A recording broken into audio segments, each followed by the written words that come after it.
Hunter x Hunter est un shonen et surtout un manga légendaire considéré par tout le monde comme l'un des piliers du genre et surtout un des meilleurs de tous les temps. Que ce soit par ses personnages, son histoire, ses combats mais aussi dans son aspect philosophique, sa construction et ses valeurs, Hunter x Hunter nous a donné à tous de belles morales et mis plusieurs claques monumentales qu'on n'oubliera jamais. Vous avez voté les amis sur Instagram pour vos 10 meilleurs moments préférés de l'animé de Hunter x Hunter. Ça pouvait être des combats épiques, des moments simplement épiques, des moments tristes, des morts de perso et tout ça ou simplement des moments philosophiques. Ça a été une véritable torture pour moi les amis de récupérer en tout cas tous vos votes et sélectionner 10 moments pour la vidéo parce que Hunter x Hunter est vraiment un manga absolument génial, il y a bien plus de 10 moments hyper intéressants, j'ai dû faire un choix pour cette vidéo. Du coup n'hésitez pas à voter en commentaire pour votre meilleur moment en tout cas qui apparaît dans la vidéo et pourquoi pas en rajouter d'autres parmi ceux qui n'apparaissent pas. Je tenais aussi rapidement à vous remercier les amis pour le cap des 80 000 abonnés qu'on a passé il y a pas longtemps, on est déjà 83 000, ça va super vite. Je vous remercie énormément en tout cas pour tous les retours que vous faites sur la chaîne, sur l'évolution en tout cas des projets que je propose, le fait qu'on est devenu une chaîne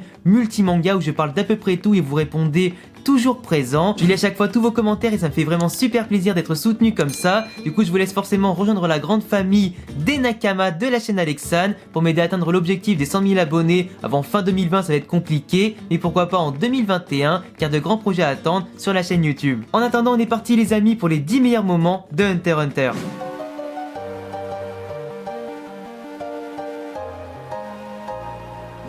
On commence tranquillement avec un moment qui vous a bien marqué apparemment d'après vos votes, avec les élections du 13e président des Hunters, la rencontre de Gon avec Jin et surtout la patate légendaire de Léolio contre lui. Après un arc des fourmis chimères totalement éprouvant pour nos héros et après la mort de Netero, il était enfin temps d'élire un nouveau président de l'association des Hunters. Même si Pariston est favori à la succession, certains des Zodiacs ne sont pas du tout en sa faveur. Jin s'en tape totalement un rein des élections autant que de son propre fils qui est entre la vie et la mort à l'hôpital après son combat contre Pito. Killua se démène tant bien que mal de son côté pour sauver Gon avec Haruka pendant que Léolio totalement énervé se retrouve impliqué dans l'élection et après avoir remis en place Jin qui s'est volontairement laissé frapper sur le coup. Tout cela faisait bien sûr partie de son plan pour que les votants n'aillent plus dans le sens de Pariston aux élections. Entre temps et bien sûr à la fin des élections qui vont finir par élire Shiddle, Gon sera enfin soigné et va débarquer pour des retrouvailles totalement émouvantes avec Léolio et tous ses amis. Et aussi bien sûr avec des retrouvailles ou plutôt une rencontre hyper drôle avec son père qui n'a pas l'air d'être bien ému. Ils finiront par discuter ensemble à la fin de l'animé au sommet de l'Arbre Monde, révélant l'existence du continent caché et nous laissant aussi avec une des plus belles citations du manga que je vous cite maintenant. Tu dois apprécier chaque détour, profites-en à fond. C'est grâce à ces détours que tu trouveras des choses encore plus importantes que celles que tu désires. Une citation lourde de sens qui vient bien sûr conclure des retrouvailles assez intéressantes. Qui aurait pu imaginer qu'une partie de balle aux prisonniers pouvait être aussi épique? Togashi l'a pourtant fait et nous a sorti un des meilleurs combats du manga qui vient sauver un arc un peu long et souvent critiqué. Gon et Killua se sont entraînés très dur pour maîtriser davantage de capacités et bien sûr étendre leur potentiel, avec un Hisoka qui sera aussi présent dans la partie et qui compte bien s'amuser un maximum. Razor explose facilement l'équipe avant que la remontada ne commence et que les choses sérieuses aussi peuvent débuter. Gon utilise toute sa puissance pour atteindre Razor en sacrifiant les mains de Killua au passage, totalement brûlé par la force de Gon. L'animation et les OST sont totalement dingues avec des retournements de situation hyper épiques, avec surtout un Razor qui va renvoyer la balle malgré la grande puissance de Gon sur ce coup, avant que Hisoka bien sûr ne décide d'en terminer de la plus belle des façons.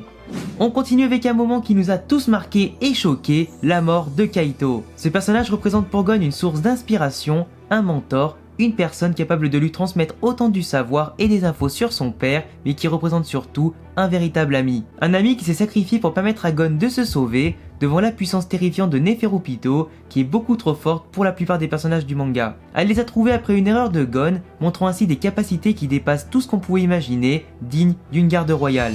Gon va s'en vouloir durant tout l'arc des fourmis chimères de la mort de Kaito. Et c'est encore plus terrible quand on sait que Neferupito a transformé son corps en cadavre ambulant et qu'elle a même décapité Kaito durant leur combat. Sa mort représente une perte énorme pour Gon qui constate une fois de plus sa propre faiblesse et qui perd aussi un ami précieux, mais aussi une aide précieuse dans la recherche de son père. Une Neferupito qui de son côté restera en vie jusqu'à l'un des meilleurs moments de Hunter x Hunter dont on parlera sûrement plus tard. Le combat que tout le monde attendait et qui était teasé depuis leur première rencontre, Gon vs Hisoka. Durant l'arc de la Tour Céleste, Gon et Killua vont enchaîner les victoires pour récupérer de l'argent et aussi s'améliorer. En s'entraînant également à maîtriser leur naine, ils vont tomber sur Hisoka dans la Tour Céleste qui promet de défier Gon s'il progresse suffisamment. Chose promise, chose due, nous avons eu droit à un affrontement vraiment bien chorégraphié et animé, et surtout bien rythmé par des OST qu'on adore écouter. Gon, qui d'habitude est si joyeux, se retrouve concentré comme jamais pour donner tout ce qu'il a et laver l'affront d'Hisoka durant l'examen des Hunters. L'objectif de Gon sera de réussir à toucher au moins une fois Hisoka durant le combat, mais après l'un des coups de poing les plus historiques de la série, il va finalement continuer le combat et se déchaîner pour tenter pourquoi pas une victoire totale. Hisoka prenait le combat trop à la légère et reste vraiment infiniment plus fort que Gon, qui va d'ailleurs continuer de s'amuser avec lui et ses capacités. Gon ne remporte pas du tout ce combat, mais on en apprend davantage quand même sur Hisoka, ses capacités et surtout sa mentalité. En attendant bien sûr d'avoir un jour un nouveau combat bien plus sérieux entre ces deux personnages. Je sais les amis que vous adorez tous Killua et en tout cas je l'ai bien vu dans vos votes sur Instagram et c'est pour ça qu'on va parler de son combat contre Youpi. Son power-up nous a laissé sur le cul avec sa vitesse divine chargée de foudre, le rendant surhumain avec une vitesse et des réflexes qui dépassent n'importe quel adversaire. Un adversaire justement cette fois-ci qui se voit totalement dépassé et qui ne peut pas utiliser sa puissance sans toucher Killua, qui est d'ailleurs beaucoup trop rapide et qui va enchaîner les coups et les combos pour faire un maximum de dégâts à Youpi. On a clairement eu un moment de gloire pour Killua, qui même s'il n'a pas vraiment gagné ce combat car il a rapidement perdu son mode, il a réussi tout de même à gagner du temps pour ses camarades, ce qui était la mission principale à ce moment précis, et il a su se prouver à lui-même autant que collecteur qu'il pouvait atteindre un niveau énorme en progressant. Il est encore très jeune avec une très grosse marge de progression, et quand on voit par exemple l'apparence de Gon adulte avec son naine en folie, on se dit que Killua pourrait pourquoi pas atteindre un niveau similaire une fois adulte. Comment parler des meilleurs moments de Hunter x Hunter sans évoquer le personnage préféré de la plupart des fans, Kurapika et son combat contre Uvojin. Kurapika voue une haine sans limite envers la brigade fantôme, au point de mettre sa vie en jeu en limitant ses pouvoirs, qui seront décuplés uniquement contre les araignées. En utilisant ses chaînes et ses yeux écarlates, Kurapika a facilement pris le dessus sur Uvojin, pourtant pas le moins coriace des adversaires. Que ce soit en vitesse, en intelligence ou en force, Kurapika s'est amusé avec lui avant de l'achever sans pitié dans sa quête de vengeance et après s'être bien défoulé. Une victoire qui l'approche de son but ultime et qui ne soulage pas du tout sa peine ni sa souffrance envers la perte de son clan, le clan Kuruta. Passons maintenant à un moment légendaire lié au précédent avec le Requiem de Kuroro. Une scène épique en hommage à Uvojin et pleine de sens qui va aussi célébrer tous les méfaits orchestrés par Kuroro et la brigade fantôme. Une symphonie sublimée dans l'animé avec une OST et un enchaînement d'actions prouvant la supériorité des actes criminels des araignées. Tout est absolument parfait, que ce soit la voix posée de Kuroro, les actions, les plans, l'OST ou l'animation. La violence de la scène, l'hommage, les messages véhiculés, la prédiction de Néon, tout est fait pour qu'on ressente la moindre pression de chaque action et surtout l'impact que tout cela aura sur la suite du manga. La brigade fantôme ne sont pas que des voleurs, mais aussi une famille unie et solidaire. Kuroro s'impose également comme un personnage des plus charismatiques et surtout un leader incontesté. Une de mes scènes préférées que vous avez d'ailleurs aussi beaucoup aimé, qui méritait bien sa place dans ce classement. On passe maintenant au combat qui a opposé le plus puissant des Hunters à l'être le plus puissant du monde, Netero contre Meruem. Je voulais aussi revenir rapidement en même temps sur l'infiltration du palais Goruto Est, où devaient se dérouler les sélections des soldats de l'armée des fourmis chimères. Les Hunters ont formé une escouade d'extermination avec une équipe redoutable pour détruire leurs ennemis qui menacent de détruire le monde. Les combats et les plans se multiplient avec bien sûr toute la pression du danger ressentie par les lecteurs et les spectateurs qui guettent nos héros à chaque instant. Killua et Gon ont pu progresser en puissance durant cet arc et surtout prouver leur potentiel avec de grandes victoires. Netero et Zeno nous ont aussi offert un spectacle totalement impressionnant et hyper badass en raidant sur un dragon d'Onen et en faisant pleuvoir des météores sur tout le palais. Le combat contre Meruem s'est engagé avec au départ un combat équilibré qui a fini comme vous le savez tous en véritable massacre. Ce combat est symbolique entre confrontation de genre, d'idéologie humaine, de valeurs, de fierté entre deux adversaires qui se respectent. Netero avait enfin trouvé un adversaire à sa hauteur, même si Meruem a su déjouer tous ses plans pour le vaincre. En lui arrachant les membres et malgré les 100 coups de la déesse Canon, Meruem semblait bien trop fort pour Netero et a fini par l'emporter. Seule la bombe de la rose miniature utilisée par Netero en cas de dernier recours aura finalement eu raison de l'être le plus puissant. On continue justement en toute logique avec un des moments les plus tristes de l'histoire de Hunter x Hunter, voire pour moi de tous les mangas confondus.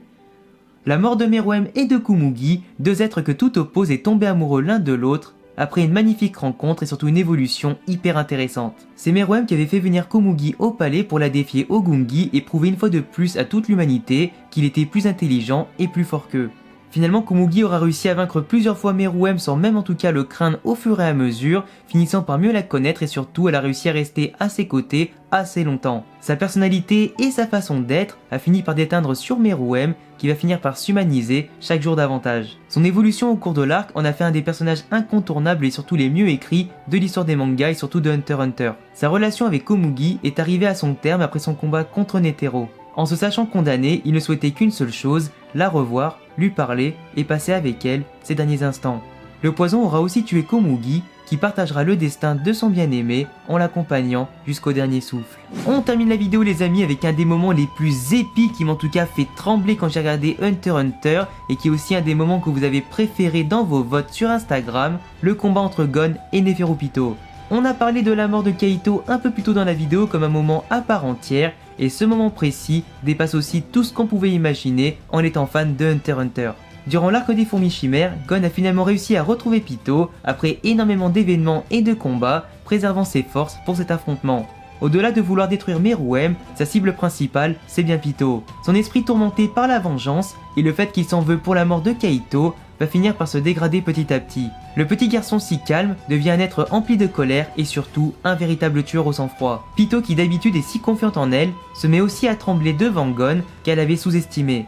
Après avoir sauvé Komugi, Pito va guider Gon jusqu'au cadavre de Kaito qui ne pourra plus jamais retrouver la vie, laissant ainsi Gon totalement abattu et sombrer petit à petit dans le désespoir. L'anime a réussi à sublimer un moment extrêmement spécial qui aura fait flipper tout le monde en regardant la scène, la transformation de Gon en forme adulte après avoir fait avec lui-même un pacte de naine. La puissance acquise le rend quasiment invincible, capable de la tuer hyper facilement même s'il a perdu un membre, avant de se déchaîner sur son cadavre avec ses coups et sa technique fétiche. La quête de vengeance de Gon est enfin terminée, au prix quasiment de sa propre vie.